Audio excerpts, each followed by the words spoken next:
저도 지금 상당히 이제 연속해서 강의를 해요. 토요일 강의하고 주일날 김천 갔다 오고 어제 또 중국에 강의하고 오늘 강의하고 내일 또 중국에 강의하고 봉화 갔다 오고 야 바쁘죠. 그래서 우리가 말씀을 듣고 말씀을 전하는 것이 우리의 가장 중요한 사역이기 때문에 이것을 거칠 수가 없습니다. 그래서 계속해서 우리가 말씀을 나누도록 하겠습니다.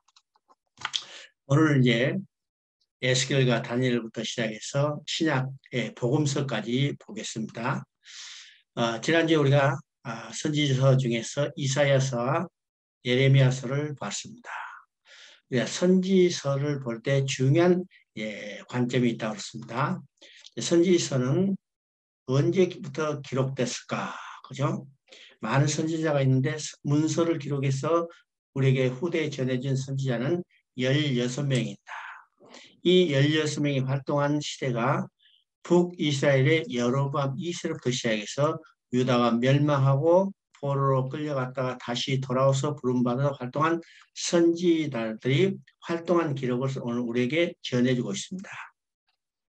그래서 선지서를 기록된 이 시대적 배경을 통해서 선지서를 기록한 목적, 선지서의 주제가 무엇인가를 우리가 살펴봤습니다. 선지서에 기록한 목적 주제는 4가지라고 했습니다. 첫째는 죄를 책망하는 겁니다. 하나님의 백성이 하나님을 섬기지 않고 우상을 섬겨요. 하나님의 법을 지키지 않고 악을 행해요.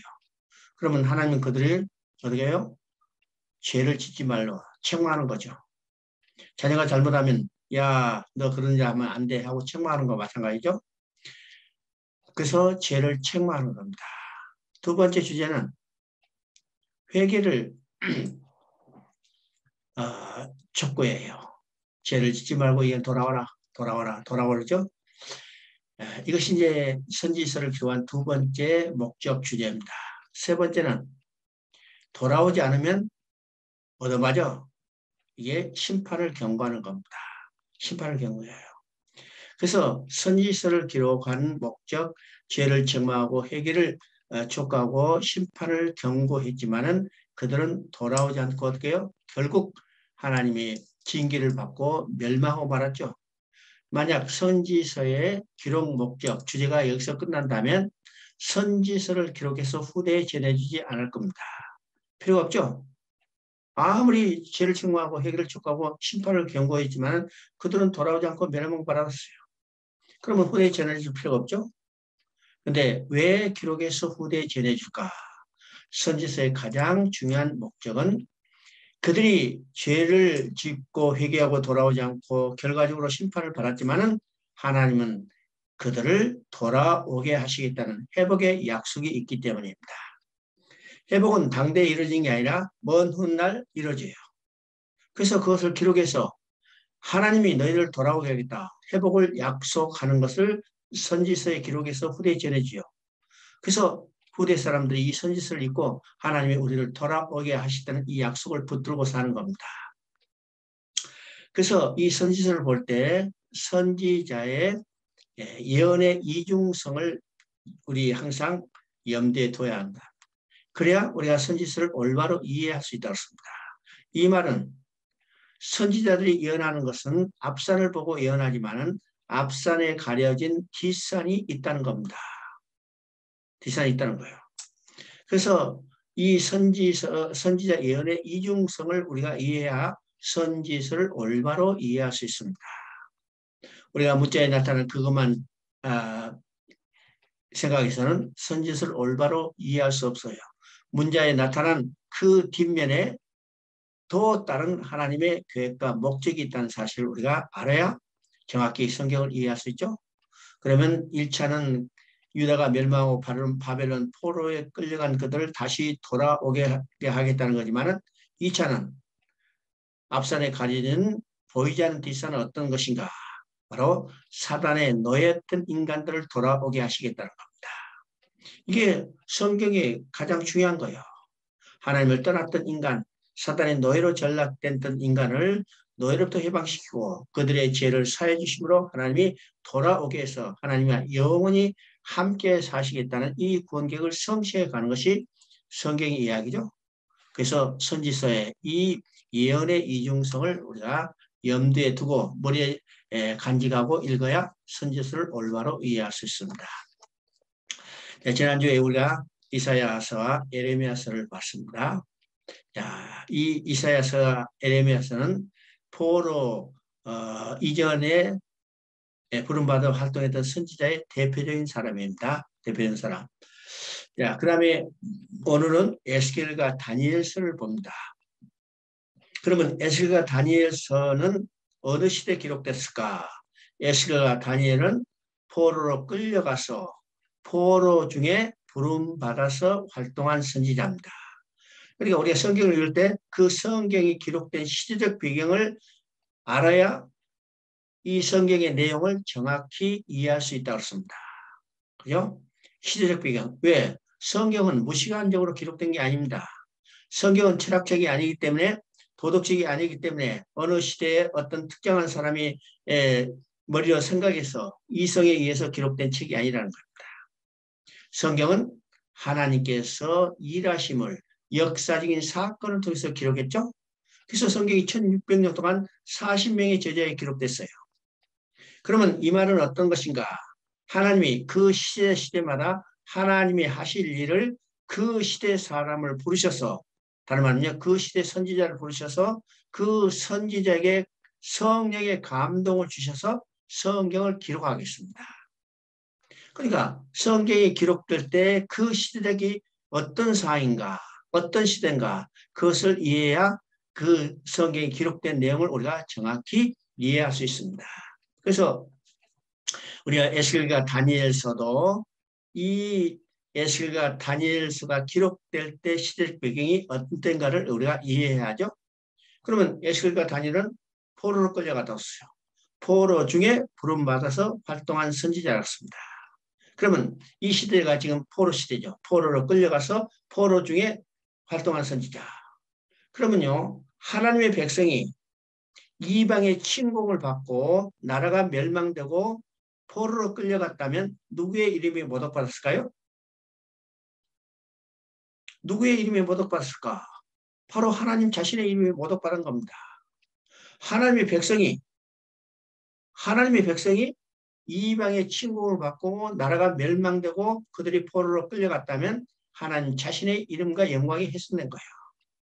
그러면 자기 백성으로 말미암아 모독받는 하나님의 이름과 영광을 누가 어떻게 회복할 것인가? 그것에 대한 내용이 바로 에스겔과 다니엘서라는 겁니다. 여러분요, 우리가 성경을 읽을 때 하나님이 구원 계획을 성취하는 하나님의 마음이 어떤 것인가를 이미 우리는 이사야 48장 11절을 통해서 봤죠. 이사야 48장 11절에 내가 나를 위하여 내 이름을 누구에게 모독받겠으며 내 영광을 누구에게 찬탈당하리요. 그러면 하나님이 구원 계획을 이루신 거, 잃어버린 백성들을 찾는 거, 이것은 하나님 자신을 위해서 한다는 거예요. 여러분 잃어버린 자식 찾는 것은 누구를 위해서 찾는다고 했어요? 부모 자신을 위해서 찾는 겁니다. 하나님도 잃어버린 백성을 찾는 것은 하나님 자신을 위해서요. 이것이 구체적으로 아담으로 말미암아 모독받은 하나님의 거룩한 이름을 회복하는 거예요. 또 아담으로 말미암아 훼손된 하나님의 영광을 회복하는 일입니다. 이것이 하나님이 구원 계획을 이루시는 하나님의 마음이라고 했어요. 그러면 하나님의 백성, 하나님의 약속의 백성 유다가 이방의 침공을 받고 포로로 끌려갔다. 하나님 자신의 이름이 모독받은 거죠. 하나님의 영광이 훼손되는 거죠. 바로 에스겔과 다니엘서는 이 하나님의 구원 계획을 이루시는 하나님의 마음이 무엇인가를 우리에게 정확하게 드러내주고 있다는 사실입니다. 자, 그런데 에스겔은 성전을 통해서 말씀하시고 다니엘은 하나님 나라를 통해서 말씀하십니다. 왜 에스겔은 성전을 통해서 말씀하시고 다니엘은 하나님 나라를 통해서 말씀하실까요? 자, 먼저 여러분의 질문합니다. 성전과 하나님의 나라는 궁극적으로 같은 개념입니까? 아니면 전혀 다른 개념입니까? 이게 정리가 돼야죠. 성전과 하나님 나라는 전혀 다른 개념입니까? 아니면 같은 개념입니까?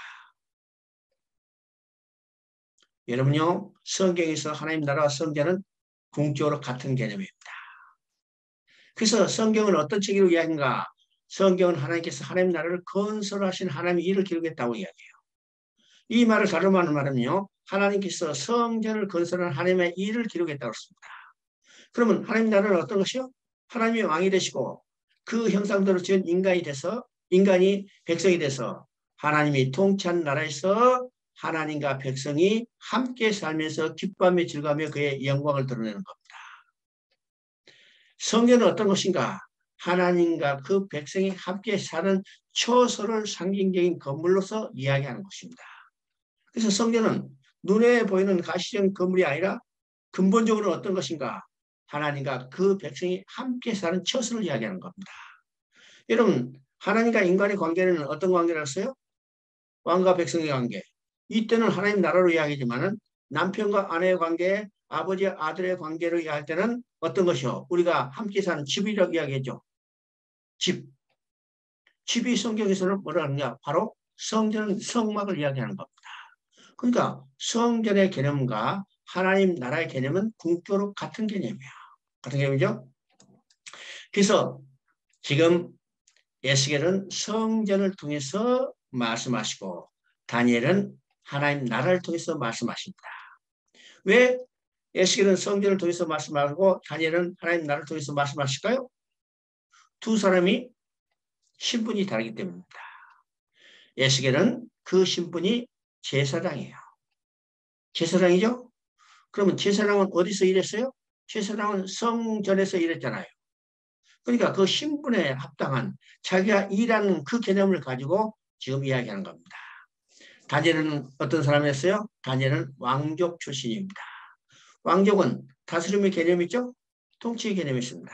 그래서 다니엘은 왕족의 신분이었기 때문에 그가 뭘 통해서 이야기하냐면 하나님 나라를 통해서 이야기하는 겁니다. 이야기하는 거죠. 이 두 개념을 우리가 이해해야 합니다. 자, 에스겔은 이제 48장으로 됐는데 우리가 두 부분으로 나눌 수 있습니다. 대강 선지서도요, 그 주제에 따라서 앞부분과 뒷부분 두 부분으로 나눠집니다. 우리가 이사야서도 이미 봤죠? 이사야 1장부터 39장까지가 전반부고 이 전반부의 내용은 어떤 것이었습니까? 죄를 책망하고 회개를 쫓고 심판을 경고하는 내용입니다. 그리고 후반부는 40장부터 66장까지의 27장은 회복을 약속하는 데 있습니다. 회복을 약속하는 데 있죠? 자, 에스겔도 이제 비슷하게 나눠집니다. 그러면 에스겔은 1장부터 32장까지가 전반부로 이야기합니다. 전반부는 어떤 내용이에요? 죄를 책망하고 회개를 축구하고 심판을 경고하는 내용입니다. 그리고 33장부터 48장까지는 바로 후반부로서 회복을 약속하는 내용이죠. 그러면 그 기점은 실제적으로 그 기점은 세부적으로는 33장 21절 22절까지가 전반부고 33장 21절 22절부터 그것을 기점으로 거둔 후반부입니다. 이 내용은 이제 나중에 설명하기로 하고 바로 이제 이 두 부분을 통해서 하나님이 우리에게 에스겔을 통해서 하시는 말씀이 어떤 것인가를 우리가 한번 살펴봅니다.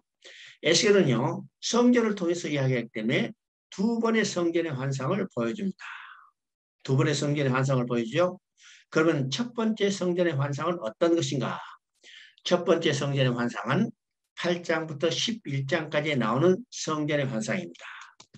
먼저 8장에 나오는 8장에서 성전의 모습이고 그 8장에서 어떤 일이 벌어지고 있는가를 우리가 보게 되죠. 8장 10절 11절 한번 읽어봅니다. 8장 10절 11절 내가 들어가 보니 각양 곤충과 가증한 짐승과 이스라엘 족속의 모든 우상을 그 사방 벽에 그렸고 이스라엘 족속의 장로중 70명이 그 앞에 섰으며 14절을 보니까 8장 14절 거기 여인들이 앉아 단무스를 위하여 애곡하더라. 16절을 보니까 성전 문과 제단 사이에서 약 25명의 성전을 등지고 태양을 향하여 예배하더라. 하나님께서요 오늘 에스겔을 데리고 예루살렘 성에 들어갔어요. 그래서 성전 벽을 헐고 그 구멍 사이로 들어가서 성전 안에 이 상을 보여주는 겁니다. 성전 안에 이 상을 보이죠. 그러면 그 성전 안에서 지금 세 모습이 나타나죠. 첫째는 70인 장로들이 성전 벽에다 우상을 그려놓고 그걸 섬기고 있어요. 여기서 70인 장로들은 이스라엘의 지도자급을 이야기합니다. 지도자들. 이스라엘 지도자들이 지금 뭐하고 있어요? 하나님을 경배하고 있는 게 아니라 우상을 그려놓고 그것을 경배하고 있습니다. 두 번째 이제 8장 14절에는 여인들이 앉아서 단무스를 위하여 애고하더라 그랬죠. 이제 단무스에 대해서는 여러 가지 이제 이야기 드리는데 아주 한마디로 단무스는요 풍요를 가져다 주는 여자 신이에요. 여신. 여인들이 이 우상의 여신 단무스를 섬기고 있습니다. 세 번째 부리는 어떤 것인가? 16절에 성문과 제단 사이에 바로 이것은 성전입니다. 성전, 성문과 제단 사이에서 25명이 여기서 25명은 제사장 그룹을 이야기합니다. 25명이 성전을 등지고 태양을 향하여 예배하고 있습니다. 여러분 제사장은 뭘 해요? 성전에서 하나님께 예배드려야 해요. 제사드려야죠. 근데 이 제사장들이 성전을 등지고 있어요. 성전을 등지고 있어. 성전을 등지고 태양을 향하여 예배하고 있습니다. 고대에서 가장 강한 신을 태양신으로 보죠. 태양신으로 봐요. 그러면 하나님을 섬겨야 할 이 제사장들이 성전을 등지고 태양신을 향하여 예배하고 있습니다. 태양신을 섬기고 있습니다. 그러면 성전은 어떤 것입니까? 성전은 하나님이 계신 곳이고 그 하나님께 거기서 예배드리는 처소죠. 예배드리는 처소인데 백성들의 대표가 우상을 숭배하고 여인들이 단무스 신을 섬기고 특별히 제사장들이 성전을 등지고 태양을 향하여 태양을 숭배하고 있어요. 그러면 거기에 하나님이 계실 수 있겠어요? 없겠어요? 계실 수 없죠? 하나님은 성전에 계실 수 없기 때문에 하나님은 성전을 떠나시는 겁니다. 자, 성전에 하나님이 계시는데 하나님을 떠나버렸다면 성전은 아무런 의미 없는 하나의 껍데기 건물에 불과하죠. 건물에 불과합니다. 그래서 하나님은 거기 계실 수 없고 하나님은 떠나시고 하나님이 떠나신 성전은 다 쓸모없는 빈 집에 불과하기 때문에 그것은 해파되고 성전을 중심으로 살았던 유다들은 멸망할 수밖에 없다는 것을 보여주는 겁니다. 왜죠? 여러분요 오늘날 우리가 교회에서도 마찬가지요. 교회는 어떤 것이요? 교회는 하나님이 거할 처소라고 했습니다. 여러분 에베소 2장 20절부터 22절까지 보면 그 교회를 건축하는 거예요. 자, 사도들과 선지자의 터 위에 예수 그리스도께서 모퉁이들이 돼서 우리가 택한 재료들이 서로 연결되어 지어져 가느니라. 누가 계실 처소? 하나님이 계실 처소가 되게 했어. 그러면 교회는 어떤 것이요? 하나님이 계실 처소예요. 하나님이 계실 처소입니다. 근데 교회 하나님이 떠나신다면 우리가 우상처럼 여기는 멋있는 교회당은 아무런 의미가 없는 것이죠. 아무런 의미가 없는 겁니다. 교회라는 어떤 것인가를 우리가 정확히 알아야 합니다. 교회는 건물이 중요한 게 아니고 거기에 누가 계시는가? 하나님 계셔야 해요. 교회는 하나님이 계실 처소라고 했습니다. 지금 성막도 하나님 계실 처소인데 거기에 하나님을 섬기지 않고 우상을 숭배했기 때문에 하나님은 거기 계실 수 없어서 떠나시는 거예요. 그래서 9장부터 여러분 보면요. 성전에 계시는 하나님이 영광이 떠나시는 모습을 그대로 묘사하고 있습니다. 성전의 그룹 사이에 자정하던 하나님이 영광이 떠나는 거예요. 그래서 동문에 이르시고 동쪽 산에 이르시고 동쪽 저 갈대아로 옮겨 가시는 모습을 보이는데 여러분 그 성경을 읽어보면요. 그중에 참 우리가 중요한 말을 보게 됩니다. 여러분 에스겔서 10장 18절, 19절을 읽어보시면요.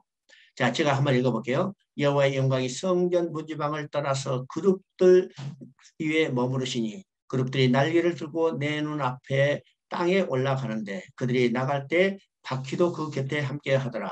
그들이 여호와의 전에 들어가는 동문에 머물고 이스라엘 하나님의 영광이 그에 덮였더라. 자, 여기서 머물고라는 말이 반복되죠?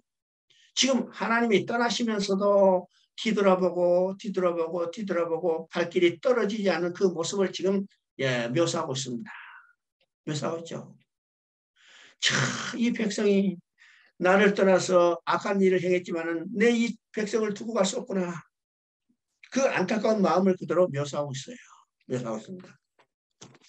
자, 하나님은 거기에 없고 성전은 해파되고 성전을 중심으로 살았던 이스라엘은 멸망받을 수밖에 없습니다. 그래서 유다는 멸망하고요. 이방에 포로로 끌려갑니다. 자, 11장 16절 한번 읽어봅니다. 11장 16절. 11장 16절. 그런즉 너는 말하기를 주 여호와의 말씀에 내가 비록 그들을 멀리 이방인 가운데로 쫓아내어 여러 나라에 흩었으나 그들이 도달한 나라들에서 내가 잠깐 그들에게 성수가 되리라 하셨다 하고. 이것은 어떤 말일까요? 지금 유다가 멸망하고 이제 유다 백성들이 포로로 끌려갔어요. 그래서 이방이 흩어졌죠? 이방이 포로로 끌려갔습니다. 그런데 여기서 중요한 말이 있습니다. 비록 이방 가운데 쫓아내어 여러 나라에 흩었으나 그들이 도달한 나라에서 내가 잠깐 그들에게 성소가 되리라 하셨더라. 이 하나님의 마음이라는 사실을 우리가 알아야 합니다. 그들이 하나님을 배반하고 우상을 숭배하다가 하나님의 징벌을 받아서 이방 나라의 징벌을 받고 나라가 멸망해서 포로로 끌려가서 여러 나라에 흩어졌지만 하나님은 결코 그들을 버리지 않으시겠다는 거예요. 잠깐 내가 그들 가운데 성소가 되리라. 이 잠깐은 어느 기간일까요? 잠깐은 예레미야 입을 통해서 하신 말씀대로 70년이요. 잠깐입니다. 잠깐 포로로 끌려가 있는 그곳에서 하나님은 그들을 떠나지 아니하시고 성소가 되리라. 성소는 어떤 의미라 했어요? 하나님과 백성이 함께 한 처소라는 거예요. 그들이 하나님을 버리고 우상을 숭배하고 징계를 받아서 포로로 끌려갔지만 하나님은 그들을 떠나지 않으시고 그들이 노예로 끌려가서 고난받는 현장에서 하나님이 그들과 함께 계시다는 겁니다. 이게 하나님의 마음이에요. 이게 누구의 마음일까요? 이게 부모의 마음이죠. 자식이 아무리 악한 짓을 했다 하더라도 다른 사람들이 저 손가락질하면 저 살인자 죽이라 이렇게 하더라도 그 부모는 자식으로부터 마음을 절대로 떠날 수 없죠. 절대로 버릴 수 없는 것이 부모의 마음이에요. 이게 하나님의 마음이라는 사실을 우리가 알아야 합니다. 알아야죠? 우리가 성경을 읽을 때 항상 자기 중심으로 성경을 읽으면서 야 하나님이 왜 나를 이렇게 복을 주지 않고 내가 환난과 어려움만 있을까 이렇게 생각하지만은 여러분 부모의 마음을 생각하듯이 하나님의 마음을 생각하기 바라요. 하나님의 마음을 생각해요. 하나님은 우리가 고통받고 있는 것을 절대로 그냥 지나치신 분이 아니에요. 우리가 고통받은 것보다 더 가슴이 아파한 분이 누구냐? 하나님이라는 사실을 알아야 합니다. 그래서 포로로 끌려가서 흩어졌지만 그들 가운데 잠깐 성소가 되리라. 이게 하나님의 마음이라는 사실을 우리가 알아야 합니다. 자, 12장 16절 15절 한번 읽어봅니다. 12장 15절 내가 그들을 이방인 가운데 흩으며 여러 나라 가운데 해친 후에야 내가 여호와인 줄을 그들이 알리라. 자, 포로로 끌려가서 이방 나라에 흩어졌어요. 이방 나라에 해친 후에야 내가 여호와인 줄 그들이 알리라. 자, 반대로 34장 27절을 보면 내가 그들의 멍에목을 꺾고 그들로 종을 삼은 자의 손에서 그들을 건져낸 후에 그들이 나를 여호와인 줄 알겠고. 자, 앞에 12장 15절에서는요. 포로로 끌려가게 한 게 있어. 포로로 끌려가게 한 것도 하나님이 누구신가를 알게 하시는 하나님의 자기 계시라는 거예요. 반대로 그들이 포로에서 돌아오게 하시는 것도 하나님이 누구신가를 알게 하시는 하나님의 자기 계시라는 거예요. 에스겔서는요. 내가 누구인지를 알아. 여호와가 누구인지를 알리라는 이 하나님의 자기 계시가 70번 반복됩니다. 70번 나와요. 이 엄청나게 많이 나오죠? 그러면 이것을 통해서 우리 주위에 나타난 모든 역사, 모든 환경, 모든 이 조건들이 다 하나님의 주권 속에 있다는 사실이죠. 목적이 뭘까? 그것을 통해서 하나님이 누구신가를 알게 하는 하나님의 자기 계시라는 거예요. 우리는 때로 병들기도 하고 때로는 사업이 망하기도 하고 때로는 자식이 잘못되기도 하고 또 오늘날 같은 정치 현실이 나타나기도 하고 또 코로나19가 이렇게 나타나기도 해요. 이 모든 것이요. 하나님이 누구신가를 알게 하는 하나님의 자기 계시라는 사실을 알아야 합니다. 그러면 그 상황 가운데 우리는 누구를 만나요? 하나님을 만나야 해요. 하나님의 뜻이 어디 있는가를 우리는 깨달아야 해요. 병들었다도 하나님을 만나고 하나님의 뜻이 무엇인지를 안다면 우리는 그 병이 육신의 병이 중요한 게 아닙니다. 하나님을 만났다는 자체가 더 우리에게 큰 일이라는 사실을 우리가 알아야죠. 알아합니다. 자, 그래서 예루살렘이 그들이 멸망하고서 포로로 끌려가는 것도 하나님이 누구신가를 알게 하는 하나님이 자기 계시고 반대로 돌아오게 하는 것도 하나님이 누구신가를 알게 하는 하나님의 자기 계시라. 이것을 통해서 하나님의 구원 공격은 절대로 후퇴하거나 중단하거나 포기하는 게 아니라 반드시 성취해 나가시고 반드시 완성해 나간다는 사실을 우리가 깨닫게 되는 겁니다. 깨닫게 되죠? 자, 33장 21절, 22절 한번 읽어봅니다. 33장 21절, 22절. 우리가 사로잡힌 지 12째 해 10개 달 5째 날에 예루살렘으로부터 도망하여 온 자가 내게 나와 말하기를 그 성이 함락되었다 하는데, 그러면요, 에스겔은 두 번째 포로로 끌려갈 때 포로로 끌려간 사람은 대표적인 인물이에요. 그때 여호야긴과 왕이었던 여호야긴과 에스겔이 포로로 끌려왔죠. 그럼 2차 포로는 598년입니다. 그럼 지금 예루살렘이 함락됐다는 소식이 들려왔죠. 그리가 언제냐면 사로잡힌 지 12째 해니까 598년에 포로로 끌려서 12년이면 언제요? 586년입니다. 그러니까 예루살렘이 멸망 3차 침공으로 멸망한 때를 말하죠. 그때 예루살렘에서 도망하여 온 자가 내게 나와 말하기를 그 성이 함락됐다. 어느 성이요? 예루살렘 성입니다. 예루살렘이 멸망되고 그 성이 함락되고 성전은 불에 타고 없어져 버렸어요. 이 소식을 지금 거기서 도망한 사람에 의해서 에스겔에게 들려줬습니다. 그렇죠? 그러면 우리가 생각해 봅니다. 이 예루살렘이 함락됐다는 소식이 기쁜 소식일까요? 아니면 슬픈 소식일까요? 예루살렘이 함락됐다는 소식이 기쁜 소식일까요? 아니면 슬픈 소식일까요? 어떤 소식일까? 여러분요, 슬픈 소식이죠? 슬픈 소식이에요. 당연히 조국이 멸망하고 성전이 파괴되고 그 백성들이 포로로 끌려왔다는 사실 자체가 슬픈 소식이잖아요. 여러분, 우리가 이 역사를 볼 때 일제에서 지금 나라가 빼앗겨서 국권이 없어졌어요. 이야, 온 백성이 방성 대국을 했다 그랬죠? 나라가 이런 슬픔입니다. 예루살렘 지금 멸망했다는 소리는 육적으로는 틀림없이 슬픈 소식이에요. 슬픈 소식입니다. 그런데 영적으로는 기쁜 소식이란 겁니다.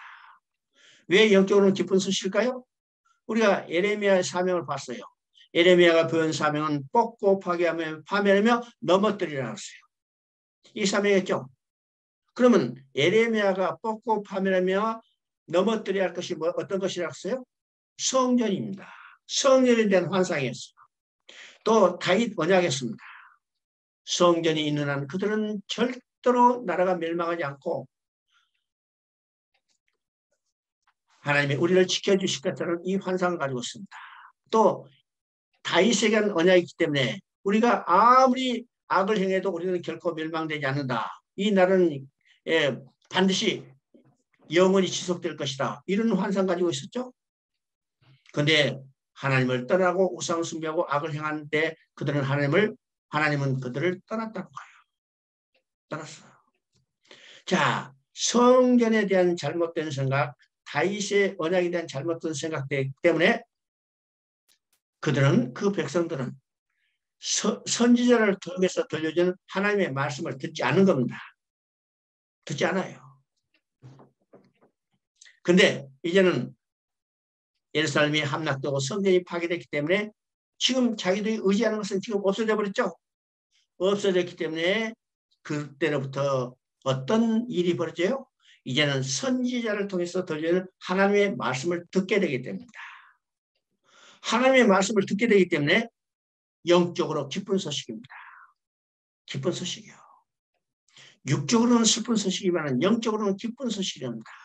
우리의 가장 기쁜 소식은 어떤 소식일까? 하나님의 말씀을 듣는 하나님의 말씀이 들리는 거예요. 그 기쁜 소식은 우리에게 들리는 복음입니다. 복음이에요. 여러분 육적으로는 병에 걸렸다. 또 육적으로는 사업이 망했다. 어디가 잘려버렸다. 그런 일 가운데도 우리에게 그때 들려주시는 하나님의 말씀을 듣는다면 그것은 우리가 슬픈 소식이 아니라 기쁜 소식이라는 사실을 우리가 알아야 합니다. 자, 예레미야 여기 에스겔에 들려온 성전 함락의 소식은 바로 육적으로는 슬픈 소식이지만 영적으로 기쁜 소식이었어요. 그래서요. 자, 예루살렘 성이 함락됐기 때문에 이제는 하나님께서 선지자를 통해서 들려는 하나님의 말씀을 듣게 됩니다. 듣게 되죠? 자, 우리가 에스겔 3장을 보면요. 하나님이 에스겔을 부르셔서 파수꾼으로 만드셨죠? 파수꾼으로 만드셨는데 이건 심판을 경고하는 나팔을 불도록 파수꾼을 만드셨습니다. 근데 아무리 심판의 경고를 나팔을 불어도 백성들이 듣지 않기 때문에 하나님은 에스겔을 어떻게 했는가? 에스겔의 혀를 입천장에 붙여버렸어요. 여러분 혀를 입천장에 붙여버리면 말할 수 없죠? 벙어리로 만들어본 겁니다. 왜요? 백성들이 아무리 에스겔이 예쳐도 듣지 않기 때문에 말하지 말라는 거예요. 말하지 말라는 겁니다. 근데 33장에는 하나님이 입을 여주셨어요. 이제는 말하라는 거예요. 말하라. 왜요? 이제는 그 백성이 하나님께서 선지자를 통해서 들리는 말씀을 듣게 되기 때문입니다. 어떤 소식이 기쁜 소식이라고 써요? 어떤 소식이 기쁜 소식? 선지자를 통해서 들려주는 하나님의 말씀을 듣는 그 소식이 우리에게 기쁜 소식이라는 사실을 우리가 깨달아야 합니다. 깨달아죠? 36장 20절부터 26절까지 한번 봅니다. 야, 제가 읽을게요. 그들이 이른바 그의 여러 나라에서 내 거룩한 이름이 그들로 말미암아 더러워졌나니 곧 사람들이 그들을 가리켜 이르기를 이들은 여호와의 백성이라도 여호와의 땅에서 떠난 자라 하였음이니라. 그러나 이스라엘 족속이 들어간 그 여러 나라에서 더럽힌 내 거룩한 이름을 내가 아꼈노라. 너희가 들어간 그 여러 나라에서 더럽힌 나의 거룩한 이름을 이함이라. 여러 나라 가운데 더럽힘을 받은 이름 곧 너희가 그들 중에 더럽힌 나의 큰 이름을 내가 거룩하게 할지니라. 내가 그들의 목전에서 너희로 말미암아 나의 거룩함을 나타내리니 여러 나라 사람이 나를 여호와인 줄 알리라. 나 주 여호와의 말이니라.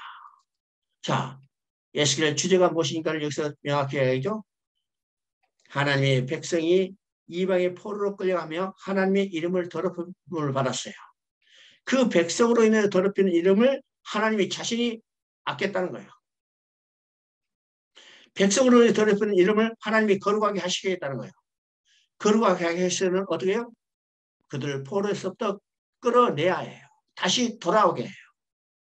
하나님의 이름을 거룩하게 해서 포로된 그들을 돌아오게 하시겠다는 거죠.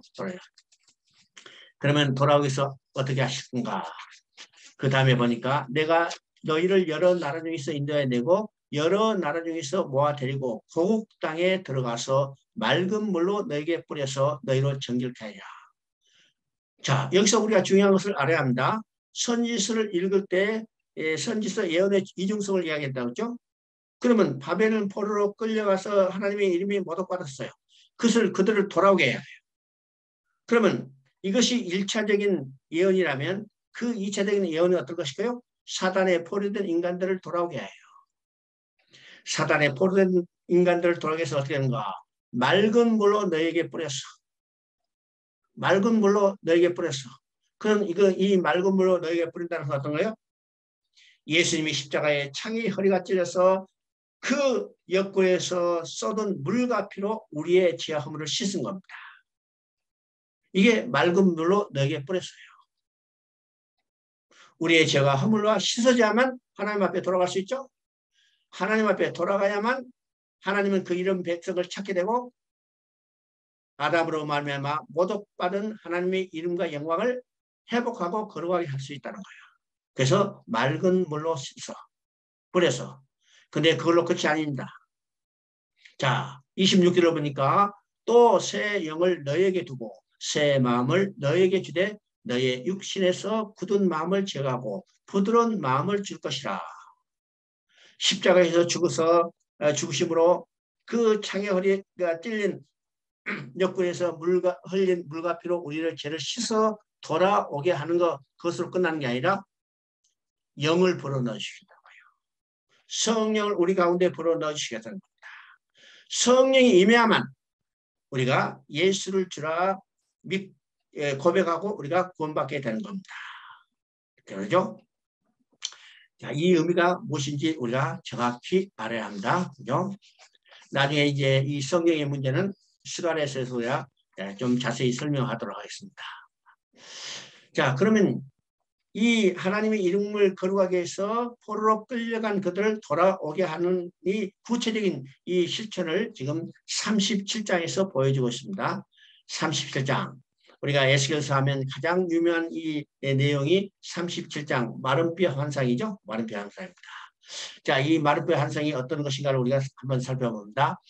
37장 1절부터 4절까지 보니까 여호와께서 권능으로 내게 임재하시고 그의 영으로 나를 데리고 가서 골짜기 가운데 두셨는데 거기 뼈가 가득하더라. 나를 그 뼈 사방으로 지나게 하시기로 본즉 그 골짜기 지면에 뼈가 심이 많고 말랐더라.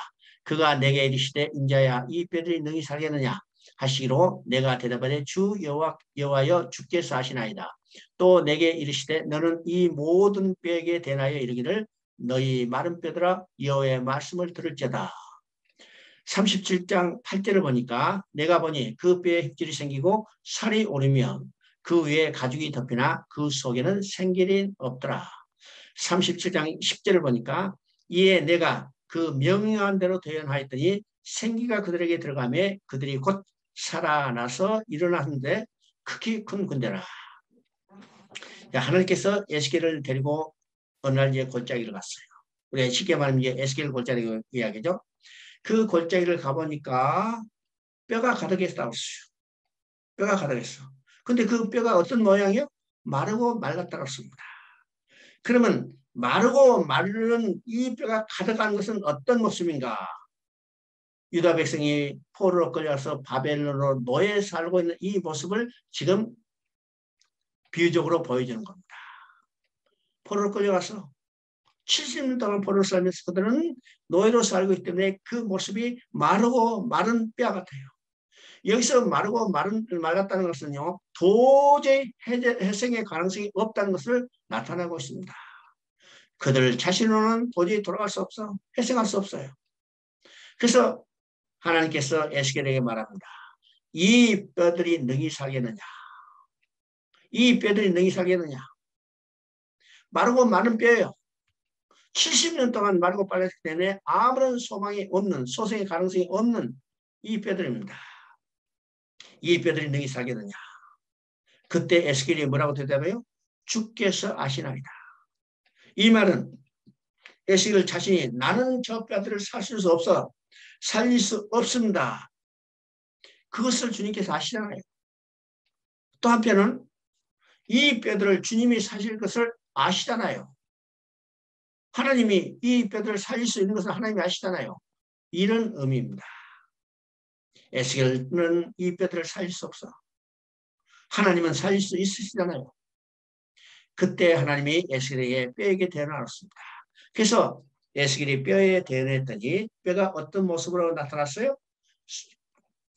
뼈가 마치고 그 뼈에 살이 입혀졌다고 했습니다. 그러면 뼈가 마치고 살이 입혀졌다는 것은 사람의 모양이 된 것이죠. 사람의 모양이 된 것입니다. 근데 8절에 보니까 그 속에 생기는 없더라. 생기는 없더라. 그래서 10절에 생기가 그들에게 들어가매 그들이 살아나서 서는데 큰 군대더라. 자, 뼈가 마치고 살이 입혀졌는데 이것은 사람의 모양이지만 사람이 아니죠. 사람이 아니에요. 왜요? 거기는 생기가 없잖아요. 생기가 없어. 생기가 들어가니까 이제는 그 사람 같은 모양의 이것이 일어나서 큰 군대가 되리라고 했습니다. 여기서 큰 군대는요. 어떤 의미일까? 전혀 새로운 능력으로 드러난 것을 이야기합니다. 지금 완전히 마르고 마른 뼈가 큰 군대로 드러났어요. 드러났죠? 자, 에스겔의 이 마른 뼈의 환상은요. 하나님의 첫 창조 때 그 모습을 그대로 보여주고 있습니다. 그러면 이것을 통해서 하나님 재창조 역사를 이루신 것을 보게 돼요. 첫 창조 때 어떻게 했어요? 흙으로 사람을 지으셨어요. 흙으로 사람을 지었는데 그것은 사람이요 사람이 아니요. 흙으로 사람을 지었어. 그 사람이요 사람이 아니요. 사람의 모양은 가지고 있지만 사람이 아니죠. 그때 하나님이 코에다 생기를 부르니 생명이 된지라고 씁니다. 흙으로 지어도 이것은 사람의 모양이 있지만 사람이 아니지만 하나님께서 생명을 지어놨어요. 하나님의 영을 거기다 불어넣으니까 생명이 된 겁니다. 지금 에스겔의 골짜기의 마른 뼈 환상도 마찬가지죠. 태어나 했더니 뼈가 마치고 살이 붙였지만 이 사람의 모양은 돼 있지만 사람이 아니잖아요. 언제? 생기를 불어넣으니까 큰 군대로 나오더라. 그러니까 이 37장을 통해서 하나님은 재창조의 역사를 이루신다는 거예요. 재창조의 역사를 이루는 걸 보여드려.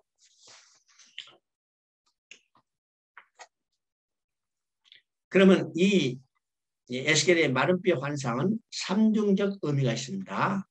첫째는 이스라엘 백성이 지금 포로로 끌려갔다 바벨론 포로로 끌려갔다 귀환할 것에 대한 일차적인 의미가 있습니다.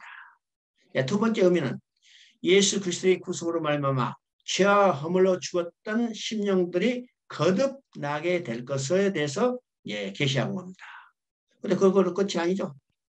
마지막으로 궁극적으로는 예수님이 재림하시고 메시아 왕국이 도래했을 때 완전한 부활의 사건을 계시하고 있는 겁니다. 배웠죠? 우리가 바로 이제 마지막 대부활의 이 사건을 우리가 소망하고 살아가고 있는 겁니다. 알겠죠? 자, 에스겔은 이제 두 번의 성전의 환상을 보여준다 했습니다. 그래서 첫 번째 성전의 환상은 성전에서 장로들과 여인들과 제사장들이 우상을 숭배하기 때문에 하나님은 거기 계실 수 없어 하나님은 떠나시고 하나님을 떠난 성전은 파괴돼야 하고 성전을 중심으로 살았던 이스라엘 백성은 멸망할 수밖에 없다는 것을 보여주죠. 보여줬습니다. 그러면 두 번째 환상은 두 번째 성전의 환상은 당연히 회복되는 것을 보여줍니다. 회복되는 걸 보여주죠. 그래서 40장부터는 성전의 회복을 보여줍니다. 하나님께서 에스겔을 들고 높은 데 올라가서 성읍의 모습을 보여줬어요. 그 성읍의 모습을 보여주고 그 안에 성전이 회복되는 것을 보여주죠. 보입니다. 그래서 41장, 42장은 성전의 회복을 보여줍니다. 그리고 성전이 회복됐기 때문에 43장에서는 하나님이 성전으로 다시 돌아오는 모습을 보여줘요. 그러면 성전이 하나님께서 돌아올 때 어디서 돌아오는가? 동쪽 문을 통해서 돌아오신다고 했습니다. 왜일까요? 하나님은 떠나실 때 동쪽을 향해서 떠나셨잖아요.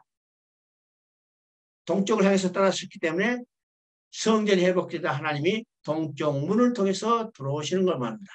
이게 동쪽 문을 통해서 돌아오시는 것에서 완전한 회복을 지금 의미합니다. 그리고 이제 47장에서는 이 성전의 회복된 모습이 어떤 것인가를 보여주고 있습니다. 이러면 47장 12절 한번 읽어봅니다. 47장 12절. 41장 1절을 보면요. 거기 이미 성전 문 지방으로부터 강물이 흐른다고 했습니다. 또 47장 12절을 보면 물이 흘러나서 강 좌우에 각종 먹은 가실나무가 열매를 맺고 또 약재료가 되니라고 그랬습니다. 약재료가 되죠. 그리고 48장 35절 한번 읽어봅니다. 48장 35절 읽어보면 그 성전의 이름을 여호와 삼마라고 했어요. 이 여호와 삼마라는 의미는 여호와께서 거기 계시니라. 여호와께서 거기 계시니라. 이게 성전이요. 성소는 하나님이 계시는 처소죠. 하나님이 백성과 함께 사는 처소. 그래서 성전을 다 짓고 성전의 이름을 여호와 삼마, 곧 여호와께서 거기 계시냐는 말로 지었습니다. 그러면요, 지금 두 번째 성전의 환상, 회복된 성전의 환상을 보여줬는데, 지금 하나님께서 에스겔에 보여준 이 두 번째 성전의 환상, 회복된 성전의 환상은 그 뒤로 이 모양대로 지어진 적이 없어요. 헤롯이 여기 스룹바벨이 돌아와서 성전을 재건할 때도 이 모양대로 에스겔에 보여준 성전의 모양대로 지어진 적이 없습니다. 헤롯이 46년 동안 성전을 수축했지만은 이 모양대로 지어지지 않았어요. 그러면 하나님께서 에스겔에 보여준 성전의 환상은 그냥 그림자로 환상으로 그냥 보여주고 끝난 것인가? 아니라는 거예요. 에스겔에 보여준 성전의 환상은 어디서 완성되는 것을 볼 수 있는가? 바로 계시록에서 완성되는 것을 보게 됩니다. 계시록 21장, 22장에 보면 여러분 성전이 완성되는 모습이 보여져요. 계시록 21장 3절에 하나님의 장막이 사람과 함께 계심에 이것을 21장 6절에 다 이뤘다고 했습니다. 무엇을 이뤘어요? 성전 짓는 것을 다 이뤘어요. 성전은 하나님과 그 백성이 함께 사는 처소입니다. 그런데 계시록 21장 22절을 보면 계시록 21장 22절을 보면 성 안에는 성전이 보이지 않으니 그렇습니다. 성전을 지었다고 그러는데 성전이 보이지 않는다고 했어요. 그러면 이건 어떤 의미일까요? 성전은 눈에 보이는 가시적 건물이 아니라는 거예요. 그래서 성전은 눈에 보이지 않지만 성전이 있어요. 그 성전은 어떤 것일까? 주 전능하신 하나님과 어린 양이 성전입니다. 하나님과 그 백성이 함께 사는 자체가 성전이에요. 그리고 계시록 22장 1절에 보면 여러분 에스겔 성전의 모습과 마찬가지죠. 거기에 또 강물이 흘러나오는데 거기는 어린 양의 보호자로부터 강물이 흐르는 것을 보게 됩니다. 그러면 에스겔서는요 성전 문지방으로부터 물이 흘러나서 강을 이루는데 계시록에서는 어린 양의 보호자로부터 물이 흘러나왔어요. 그래서 12가일날 열리고 그 많은 사람들 치료한다고 그랬죠. 그러니까 에스겔에서 이야기한 것과 똑같습니다. 똑같아요. 근데 왜 에스겔에서는 성전 문지방에부터 물이 흘러나오고 계시록에서는 어린 양의 보호자로부터 물이 흘러나왔을까요? 왜일까? 지금 에스겔은요 눈에 보이는 가시적인 건축물로서 성전의 환상을 보여줬지만은 계시록에서는 눈에 보이는 가시적인 건축물의 성전이 아니죠. 어린 양이 바로 성전이니까 물이 어린 양의 보호자로부터 흘러나온 겁니다. 그러죠? 그래서 완전히 회복된 성전의 모습을 보여줍니다. 그죠? 그러면 우리 이제 다니엘서를 봅니다. 다니엘은요 1차 포로 때 포로로 끌려가는 사람의 대표입니다. 그래서 에스겔과 다니엘서는 포로로 끌려와서 포로 중에 부름받아 활동한 선지자다. 여러분요 이 시대적 배경을 알아야 합니다. 그러면 에스겔과 다니엘은 어떤 것이요? 하나님의 이름이 그 백성으로 말미암아 모독받았어요. 그 하나님의 이름을 하나님 자신이 아껴요. 하나님의 영광을 회복하기 위해서 그들을 다시 돌아오게 하는 것, 회복시키는 내용이 바로 다니엘과 에스겔서라는 겁니다. 그래서 에스겔은 성전을 통해서 이야기하고 다니엘은 하나님 나라를 통해서 이야기한다고 그랬죠. 왜일까? 두 사람의 신분이 다르기 때문입니다. 신분이 다르요. 그래서 우리는 이제 에스겔서는 이미 살펴봤습니다. 그러면 다니엘서 하면 오늘날 다니엘서를 해석하는데 여러 가지 이제 이야기들이 많죠. 요한계시록과 더불어 참 미래에 어떤 역사적인 사건이 일어날 것인가 그 사건을 깨뜨려 보는 어떤 암호책으로 생각해요. 암호책으로 생각하죠. 우리 먼저 생각합니다. 성경은 비밀을 해독하는 암호책이 아닙니다. 성경은 어떤 책이요? 성경은 연애편지라고 써요. 성경은 어떤 책이요? 성경은 양육일기라고 씁니다. 그러니까 암호로 기록된 게 아니죠. 아주 쉽고 평이하다는 사실을 우리가 알아야 합니다. 알아야죠. 이런 관점을 가지고 우리가 어떤 성경인지 읽고 우리가 살펴봐야 합니다. 우리 다니엘서도 지금 에스겔서도 우리 아주 복잡한 내용 같지만은 전체적인 개념을 딱 해보면요. 에스겔을 통해서 하신 하나님의 뜻이 무엇인지를 딱 한마디로 우리가 볼 수가 있었어요. 다니엘서도 같은 주제를 가지고 있습니다. 그죠? 그래서 다니엘서는요. 12장인데 두 부분으로 정확히 나눠 있습니다. 1장부터 16장까지는 역사적인 사건을 통해서 하나님의 이름과 영광을 누가 지켜낼 수 있는가를 보여주는 겁니다. 그 다음에 7장부터 12장까지는 하나님이 하나님 나라를 회복한다고 그랬죠?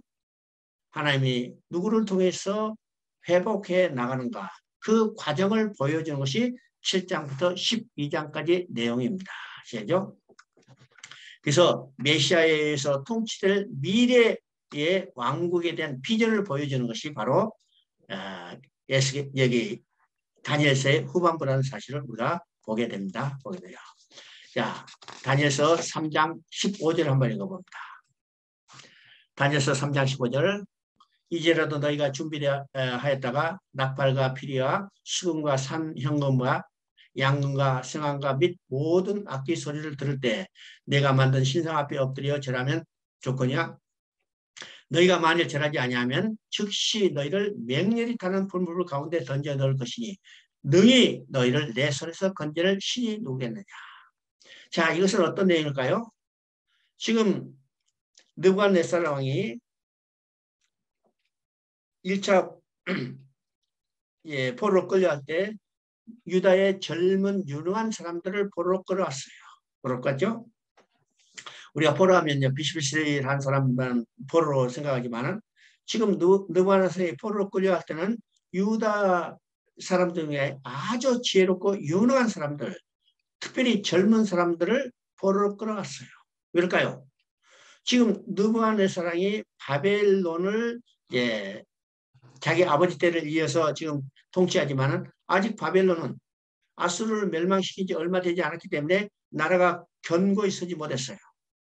그래서 이 나라를 견고히 서기 위해서는 지금 열심히 노력하는데 나라를 견고히 서기 위해서는 중요한 것이 어떤 일이요? 인재가 필요한 겁니다. 인재가 필요한 거예요. 지금 오늘날 우리 대한민국이 이게 서 있는 것이 왜일까? 인재가 없는 겁니다. 솔직히 말해서 지도자로서 쓸만한 사람이 없다는 거예요. 이게 문제입니다. 문제죠? 그래서 느부갓네살은 이 자기 나라를 견고히 세기 위해서 유다의 젊은 유능한 사람들을 끌고 와가지고 그 사람들을 자기가 사용할 수 있도록 훈련을 시키는 겁니다. 이것이 1장에 나타나죠. 그래서 다니엘을 비롯한 내 친구들을 왕이 먹는 진미를 먹이고 이 바벨론 궁에서 최고의 학문을 가르친 겁니다. 그것이 몇 년이었어요? 3년입니다. 3년 하면 오늘 대학 과정하고 비슷하죠? 3년이 지난 후에 자기가 쓸만한 사람이 됐는가를 확인시키기 위해서 금신상을 만들어 놓고 거기에 절 한 번만 하라고 합니다. 절 한 번만 하면 내게 평생의 부귀 영화를 보장하마. 또 너희들을 내가 방백을 시키겠다 그렇습니다. 방백은 올라갔던 도지사입니다. 내년 이제 지방선거 때 도지사 되겠다고 수십 명이 지금 나올 거예요. 벌떼같이 나올 거예요. 근데 지금 절 한 번만 하면 도지사 시켜주겠다는 거예요. 얼마나 좋은 조건이요? 근데 이 세 친구는 절하지 않았어요. 왜일까요? 지금 포로로 끌려갔지만 그들은 하나님 섬기는 백성이에요. 하나님 섬기는 백성이 우상의 신상 앞에 절할 수 없죠? 그래서 절하지 않았어요. 화가 난 느부갓네살이 이 세 친구를 푸른 불에 집어넣으면서 지금 하는 말이 3장 15절입니다. 너희가 맹렬히 타는 푸른 불에 건져낼 것이나 능히 너희를 내 손에서 건져낼 신이 누구겠는가? 건져낼 신이 누구겠는가? 자, 다니엘의 세 친구는 그럼에도 불구하고 절하지 않고 푸른 불에 들어갑니다. 그러면서 하는 말이 17절에 말합니다. 왕이여 우리가 섬기는 하나님이 계시다면 우리를 맹렬히 타는 푸른 불 가운데서 능히 건져내시겠고 왕의 손에서도 건져내시리라. 누가? 그들이 섬기는 하나님이 계시다면. 자, 느부갓네살이 이 세 친구를 불불에 집어넣었어요. 불불이 얼마나 뜨거운지 이 세 친구를 집어넣었던 사람들도 다 죽어버렸다 그랬죠? 그러면 세 친구가 불불에 들어갔으면요 당장 타서 없어질 것 같은데 세 친구 사람을 넣는데 느부갓네살을 보니까 네 사람이 왔다 갔다 해요. 아니 세 사람 넣는데 왜 네 사람이 왔다 갔다 가? 아니 그것도 타지고 없어 당연한데 타지도 않고 네 사람이 왔다 갔다 하는 게 놀라가지고 끄집어내라고 했어요. 끄집어냈더니 몇 사람이 나왔습니까? 세 사람이 나왔죠. 네 사람이 왔다 갔다 했는데 왜 끄집어내니까 세 사람밖에 안 나왔을까요? 한 사람은 끄집어내다가 잘못 끄집어내서 타버렸을까요? 아니요. 네 사람 중에 그 한 사람 누굴까? 이 세 친구를 불에 타지 않도록 지켜줬던 하나님 자신이요. 왜요? 이 세 친구가 불에 타버린다면 그들이 섬기는 하나님이 이름이 모독받기 때문에 하나님이 자신의 이름과 영광을 위해서 이 세 친구를 지켜내 주셨던 겁니다. 자, 그들을 끄집어낸 이 느부갓네살이 지금 세 친구를 끄집어내고 뭐라고 고백한가를 우리가 볼 수 있습니다. 3장 28절 한번 봅니다. 느부갓네살이 말하 이르되 사드락과 메삭과 아벤느고의 하나님을 찬송할지로다.